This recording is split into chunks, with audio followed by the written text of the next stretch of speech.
मेरी पिछली से पिछली वीडियो एक लाइव डिस्कशन की ऑडियो रिकॉर्डिंग थी जिसमें मैंने रियल हैप्पीनेस के बारे में बात की थी। मैंने कहा था कि रियल हैप्पीनेस वो होती है जिसकी कंट्रोल हमारे अपने हाथों में होती है, यानी वो एक ऐसी मस्ती होती है जिसे बाहर की कोई भी सिचुएशन प्रभावित नहीं करती, उसे कोई और आपसे छीन नहीं सकता। मेरी एक सब्सक्राइबर ने इस पर कॉमेंट में कहा था कि सर, हम हमेशा खुश रहना चाहते तो हैं लेकिन हम खुश नहीं रह पाते।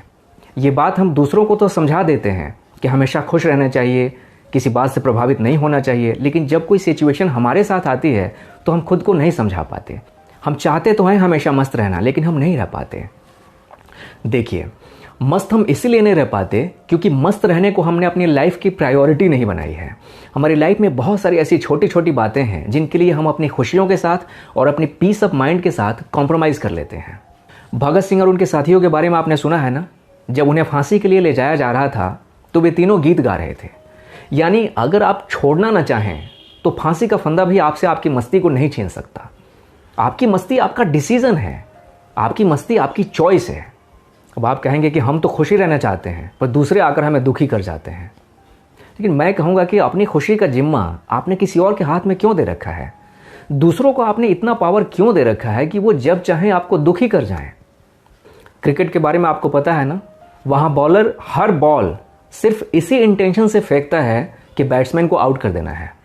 वो इसलिए नहीं फेंकता है कि आप मेरी बॉल पे चौके और छक्के मारो। तो बस ये ध्यान रखिए कि लोग आपके ऊपर नेगेटिविटी फेंकते हैं सिर्फ और सिर्फ आपको दुखी करने के लिए, लेकिन आप उस चीज़ को किस तरह से हैंडल करते हैं इससे आपकी काबिलियत का पता चलता है। खुश रहना एक आर्ट है, ये अपने आप नहीं आता, इसे सीखना होता है। अब कुछ लोग कहते हैं कि भाई, जब आत्मसम्मान को चोट लगती है तो दुख तो होता ही है, आखिर सेल्फ रेस्पेक्ट नाम की भी कोई चीज़ होती है? मैं आपसे कहता हूं कि सेल्फ रेस्पेक्ट नाम की कोई चीज़ नहीं होती है, ये सिर्फ और सिर्फ एक बकवास है। जो लोग भी सेल्फ रेस्पेक्ट के हर्ट होने की बात करते हैं ना, उन्हें सेल्फ का कुछ भी आता पता नहीं, और जिन्हें सेल्फ का पता है वो जानते हैं कि सेल्फ को रेस्पेक्ट की कोई ज़रूरत नहीं होती।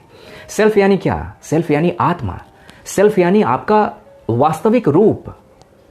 कृष्ण अर्जुन को गीता में यही तो समझा रहा है ना कि आत्मा को ना तो सम्मान दिया जा सकता है और ना ही उसे अपमानित किया जा सकता है। किसी ने आकर बुद्ध के ऊपर थूक दिया, बुद्ध ने यह तो नहीं कहा कि मेरा सेल्फ रेस्पेक्ट हर्ट हो गया है, उन्होंने तो उसे बड़े प्यार से ट्रीट किया। और मजे की बात है कि जो लोग भी सेल्फ रेस्पेक्ट की बात करते हैं वो दूसरों से रेस्पेक्ट की उम्मीद तो रखते हैं लेकिन खुद को ही रेस्पेक्ट नहीं देते। अगर आप खुद को रेस्पेक्ट देते तो क्या आप अपने आप को कभी दुखी होने देते? अपनी आंखों के सामने अपनी तस्वीर रखिए और बताइए कि उस तस्वीर को आप कैसा देखना चाहते हैं, मायूस और रोता हुआ या फिर खुश और मुस्कुराता हुआ?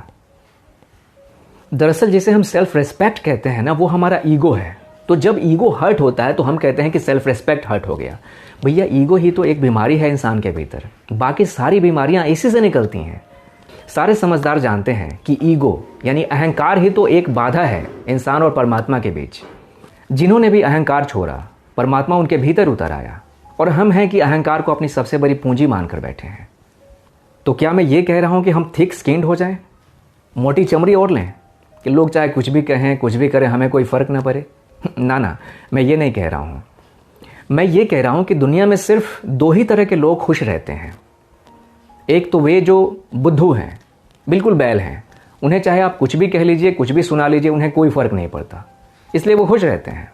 दूसरे वे हैं जिनकी अंडरस्टैंडिंग काफ़ी ऊपर है, वे बेहद समझदार हैं, वे ह्यूमन नेचर को जानते हैं।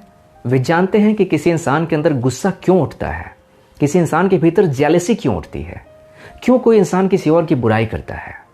चूंकि वे इंसानी कमज़ोरियों को जानते हैं, इसलिए जब भी उनके साथ कोई इस तरह का बिहेव करने की कोशिश करता है, उन्हें नीचे दिखाने की कोशिश करता है, उनके साथ बुरा बर्ताव करने की कोशिश करता है, तो वे नाराज़ नहीं होते और ना ही वे बुरा मानते हैं, बल्कि सामने वाले को एक पेशेंट की तरह देखते हैं, वो एक मरीज़ की तरह देखते हैं उसे। वे समझते हैं कि इसके भीतर ज़रूर कुछ गड़बड़ है, तभी ये नेगेटिविटी बाहर फेंक रहा है। या तो इसका मन स्वस्थ नहीं है या इसके भीतर बहुत सारा दुख भरा हुआ है।